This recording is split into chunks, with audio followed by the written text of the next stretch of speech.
Allah mengambil segenggam tanah dari seluruh bumi, dan Adam pun diciptakan di akhir waktu pada hari Jumat. Tak seorang makhluk pun tahu siapakah Adam, hingga Allah pun berfirman kepada para malaikat, "Aku hendak menjadikan khalifah di bumi." Al-Baqarah ayat 30. Segenggam tanah yang darinya Allah menciptakan Adam. Di dalamnya ada tanah putih, merah, hitam, buruk, baik, lunak, keras.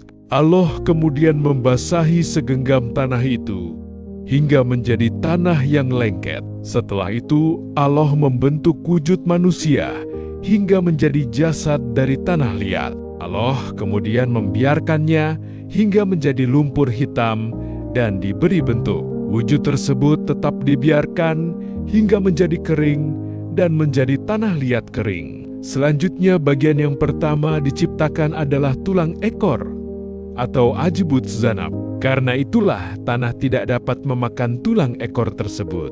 Dari tulang inilah manusia akan disusun kembali pada hari kiamat. Allah membiarkan Adam dalam bentuk berlubang di bagian tengahnya, tanpa tuh dalam wujud tanah kering seperti tembikar. Para malaikat terperanjat saat melihatnya. Allah meninggalkannya seperti yang Dia kehendaki. Akhirnya, iblis datang mengelilingi Adam saat melihatnya dalam bentuk berlubang di bagian tengahnya. Iblis akhirnya tahu bahwa Adam adalah makhluk yang tidak dapat menahan diri. Iblis kemudian berkata, "Kau diciptakan untuk suatu hal yang besar. Sungguh, jika aku diberi kuasa atasmu, aku pasti akan membinasakan mulai." Iblis merasa dengki kepadanya tanpa mengetahui esensinya. Wujud Adam kala itu masih berbentuk tanah liat seperti tembikar.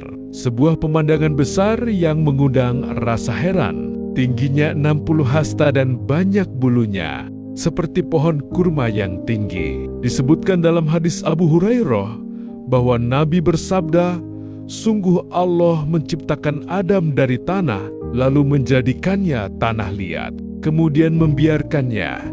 Hingga ketika telah menjadi tanah kering yang berbentuk, Allah menciptakan dan membentuknya. Setelah itu Allah membiarkannya, hingga ketika menjadi tanah liat seperti tembikar." Iblis melintas di depannya, lalu berkata, "Makhluk ini diciptakan untuk suatu hal besar." Allah kemudian meniupkan ruh ciptaannya kepada Adam. Ruh pertama kali masuk ke penglihatan dan penciumannya. Ia kemudian bersin, lalu Allah memberikan rahmat kepadanya. Allah kemudian berfirman, "Semoga Rabb-Mu merahmatimu." Setelah itu Allah berfirman, "Hai Adam, hampirilah golongan malaikat itu, sampaikan salam assalamualaikum kepada mereka. Lalu perhatikan apa yang mereka ucapkan." Adam kemudian mengucapkan salam pada mereka. Mereka lalu menjawab, "Waalaikumsalam warahmatullahi wabarakatuh." Allah berfirman, "Hai Adam, itulah salam penghormatan dan salam penghormatan keturunanmu." Abu Hurairah meriwayatkan bahwa Rasulullah bersabda, setelah menciptakan Adam, Allah mengusap punggungnya, lalu dari punggungnya berjatuhan seluruh jiwa yang Allah ciptakan di antara keturunannya hingga hari kiamat. Allah memberi kilauan cahaya di antara kedua mata setiap insan di antara mereka. Setelah itu Allah perlihatkan mereka kepada Adam.